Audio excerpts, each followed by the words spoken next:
이게 왜 네이버처럼 좋은 회사를 두고 수험생이 되냐, 너가 합격한다는 보장이 있냐. 회계법인에 있으면 회계원 파트너도 되고 되게 성공할 수 있는데 왜 또 작은 중소기업에 가서 이렇게 시작하느냐. 스타트업들이 얼마나 많은지, 얼마나 힘들어하는지, 얼마나 고생하는지 다 봤잖아. 왜 그 길을 가냐.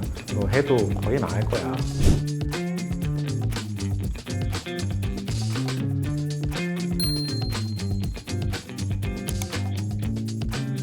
고등학생 때까지는 딱히 부모님 걱정을 시키지 않고 그냥 하라는 것들을 열심히 하고 정해진 길 따라 걷는, 대외적인 활동을 좋아하는 것도 아니고 그냥 내향적이고 앉아서 책 보는 거 좋아하고 개발하는 거 좋아하는 정적인 아이였다. 저희 아버지도 평범한 회사원이셨고요.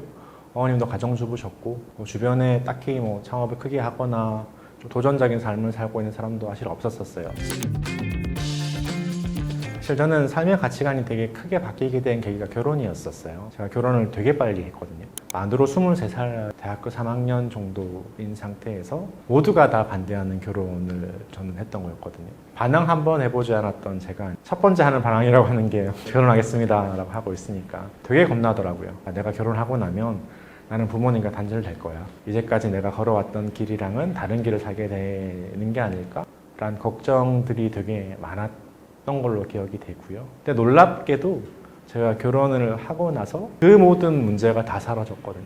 그렇게 반대했던 장인이 허허허 웃으면서 이제 맞아주시고 다시는 집에 오지 말라고 했던 부모님이 잘 이렇게 지내게 되고, 야, 내가 걱정했던 게 뭐였지?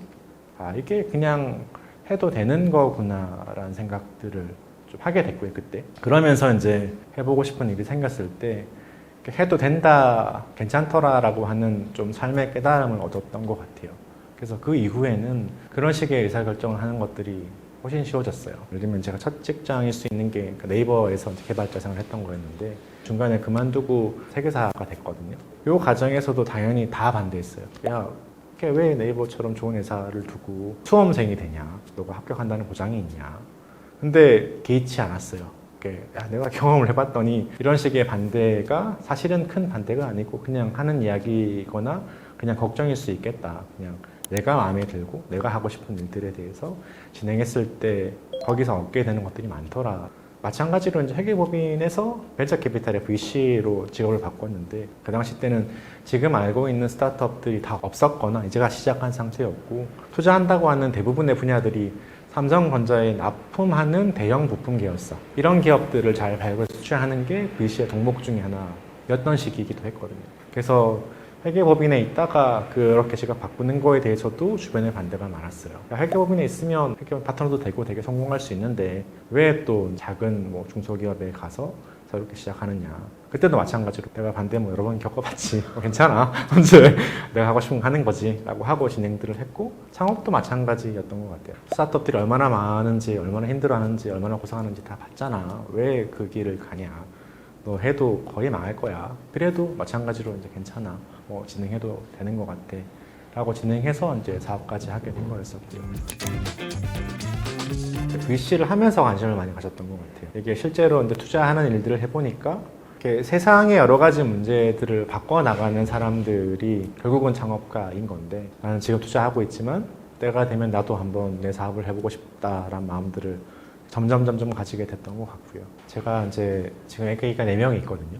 셋째 임신이 사실은 되게 큰 창업 결정하는데 영향을 주는 요소 중에 하나입니다. 이게 무슨 이야기냐고 하면 창업해보고 싶은 마음들이 커져가고 있는데 이 아이가 태어나고 나면 이 결정을 못할 것 같은 거예요. 임신했다는 얘기를 들으면서 아, 이게 결정을 해야 될 때가 왔구나. 아이가 태어나기 전에 하고 싶은 마지막 도전까지 해야겠다 라고 하고 이제 시작을 했죠. 제가 이제 네이버에서 개발자를 하셨으니까 그때 만났던 친구 중에서 이제 제일 잘한다고 생각한 친구한테 가서 나랑 같이 사업하자. 같이 이제 대학을 다니고 있던 굉장히 절친한 친구를 이제 또 마찬가지로 영입해서 하고, 제 학교에서 또는 사회생활의 멘토일 수 있는 저희 학교 선배님을 분을 모시고 오고, 지인의 소개로 이제 소개받은 변리사를 하고 있던 친구를 한 명 더 데려와서 5명으로 시작을 했었고요.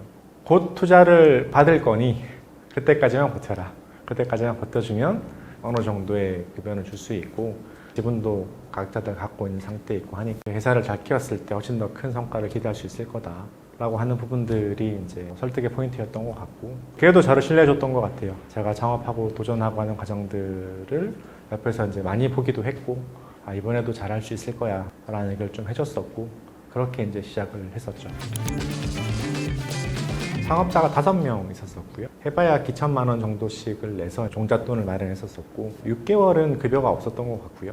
나머지 6개월은 의료보험 때문에 50만 원 정도를 받았던 걸로 기억하고 있습니다. 저희가 이제 회사에 위기들이 여러 번 있었는데, 첫 번째 위기가 이제 회사에 돈이 없는 상태고, 더 이상 50만 원씩만 줄 수는 없고, 적어도 이제 생활할 수 있는 급여까지는 나가야 되는 상황으로 좀 바꾸고, 이때쯤에 이제 회사가 거의 무너졌죠. 이제까지 했던 비즈니스 모델도 사실은 다 무너진 상태였었고, 그 엔젤 투자금도 거의 떨어져 가는 상태가 이제 그 시기쯤이었었고요. 사람들 중에 상당수가 이제 나가서 사업을 계속 할 것이냐, 아니면 이제 그만할 것이냐, 시점들이 됐었었고요. 그때 저희를 투자해준 회사가 퓨처플레이입니다. 당시 상황이 저희가 이제 첫 번째 사업 모델이 흔들흔들하고 있는 상태였고, 피보팅을 좀 하고 있는 상태였고, 멤버 구성도 흔들리고 있는 상태였기 때문에 저희한테 투자할 수 있는 기업이나 사람들이 엔젤 투자이거나 아니면 이제 엑셀러레이터 정도가 가능한 정도의 범위였던 것 같고요. 사실 그 당시 때 퓨처플레이어의 투자가 되게 크고 고마웠죠. 그 당시 때는 정말 가뭄 속의 비와 같은 그런 돈이었죠. 우리 스타트업의 차별화된 포인트를 한 장 딱 꼽아야 되는 게 스타트업이거든요. 저희가 이제 피봇하는 과정에서 하나로 잡았던 게 원천 기술이었던 것 같고, 이 원천 기술만 가지고 있고 나머지가 전무한 상태에서 이 원천 기술을 인정해 줄 수 있는 투자사가 필요했었어요. 기술을 어필했을 때 반응해 줄 수 있는 엑셀러레이터가 어디가 있을까가 퓨처 플레이였던 것 같고요. 보통은 엑셀러레이터라고 해도 기술로 이야기하지 않거든요. 사업 모델로 이야기하거나 실적으로 이야기하거나 사용자 수로 이야기하거나 얼만큼 분위기가 좋거나 잘 되고 있어로 이야기를 하지, 가지고 있는 기술도 아니고 사실은 가지려고 하는 기술 또는 나아가려고 하는 기술 분야가 어떠한 분야의 기술이고 이 기술을 확보하기 위한 충분한 전문성이 있어요로 어필할 수 있는 경우들이 많지 않아요. 그런 부분에서는 퓨처플레이가 되게 좋은 파트너였던 것 같습니다. 투자자일 때는 사업이 약간 스타크래프트 같은 거라고 생각했거든요. 실시간으로 막 수없이 많은 이슈들이 벌어지고 어딘가에서 쳐들어오고 어딘가에 생산을 해야 되고 막 돌아가는 형태의 모습이 이제 사업이라고 생각들을 했었어요. 실제로 사업을 하면서 느꼈던 사업의 그림은 턴제 시뮬레이션 같은 느낌. 한 턴 한 턴이 길고 시간도 꽤 걸리는. 그래서 어떤 의사결정을 하고 나서 한 달, 또 어떤 의사결정을 하고 나서 한 달. 물론 실시간 돌아가지만 실제로 할 수 있는 것들은 그렇지 않더라고요. 그래서 그냥 좋은 사람들을 잘 채용해서 각각한테 잘 맡겨놓고 큰 그림에서 한 턴 한 턴을 잘 하는 것들이 사업의 중요한 그림들이구나라는 생각들을 많이 하게 됐고요. 그때 이제 뭐 반응하고 후회하고 좋아하고 뭐 하는 부분들을 좀 덜 해야겠다, 안 해야겠다라고 생각들을 좀 많이 하게 됐죠. 사업하시는 분들이 상당히 많이 가지고 있는 고질적인 병 중에 하나가 조울증이거든요. 아침에 너무 좋고 밤에 너무 힘든. 그러니까 예를 들면 우리 완전 대박 난 것 같아, 너무 좋아, 너무 잘 돼 라고 생각하면서 너무 기뻐하다가 저녁이 되면 우리 회사 망하는 거 아닐까, 내일 살 수 있을까, 이렇게 되거든요. 일희일비할 게 아니고 이제 그냥 크게 가야 될 어떤 좌표를 찍고 방향을 잡고 그냥 한 턴씩 그냥 꾸준하게 한 걸음씩 나아가는 게 사업이구나라고 생각하고 있습니다.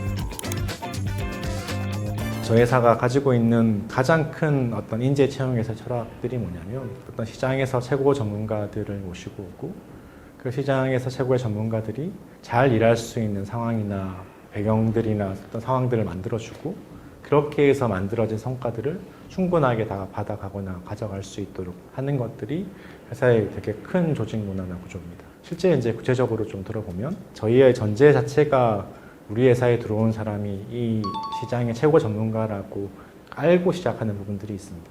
그래서 이 사람들에 대해서 이제 일일이 관리하거나 간섭하거나 또는 의심하거나 하지 않고요. 굉장히 신뢰를 하고 자유롭게 일할 수 있는 환경들을 만들어줍니다. 해외에 가서 일을 하든 제주도에 가서 일을 하든 아침에 일을 하든 점심에 일을 저녁에 일을 하든 주말 일을 하든 전혀 관계하지 않습니다. 이렇게 각자가 최선으로 할 수 있는 상황들 속에서 일하세요라고 하는 게 그냥 메시지일 뿐이고요. 저희 회사가 보상도 기본봉도 있고 성과급도 있고 스톡옵션도 있고 그 수익 배분도 있거든요. 이런 부분들이 다 개별 구성원들 모두한테 다 적용되게끔 되어 있고요. 스톡 옵션이나 성과 배분의 부분들이 회사의 실적과 연동해서 그냥 기계적으로 만들어지게끔 되어 있습니다. 그러니까 예를 들면 회사가 벌어들이는 단기 순이익의 한 10% 정도를 다 쉐어해서 나눌 수 있는 것들을 규정화해서 진행을 하고 있는 중에 있고요. 스톡 옵션도 매년 발행하는 물량들을 그냥 구성원 숫자로 나눠서 평가 없이 다 나눠주고 있는 상태에 있습니다. 그리고 각자의 퍼포먼스에 따라서 이제 추가로 얻게 되는 여러 성과들을 다 기본봉으로 이제 빠르게 반영할 수 있는 구조를 만들고 있고요. 그래서 회사가 성장했는데 나는 얻지 못하는, 그러니까 나는 그냥 월급만 가져가는 상황들을 이렇게 만들지 않고 있죠. 10년 정도 지나서 이제 그냥 저희 아이들이 좀 더 컸을 때 아빠를 기억하는 모습이 이랬으면 좋겠어요. 상황에 개의치 않고 도전하는 사람이 우리 아빠인 것 같다 라고 하는 게 또 한 축일 수 있을 것 같고, 그럼에도 불구하고 주변 사람들에 대한 배려나 또는 이렇게 품고 가는 것들을 챙겼던 사람인 것 같다. 이 과정들을 뭐 뚜벅뚜벅 한 걸음씩 잘 걸어간 사람으로 좀 기억됐으면 좋겠다. 또 그런 사람이 되고 싶다라고 하는 게 이제 앞으로 10년간 제가 밟아가고 싶은 어떤 여정입니다.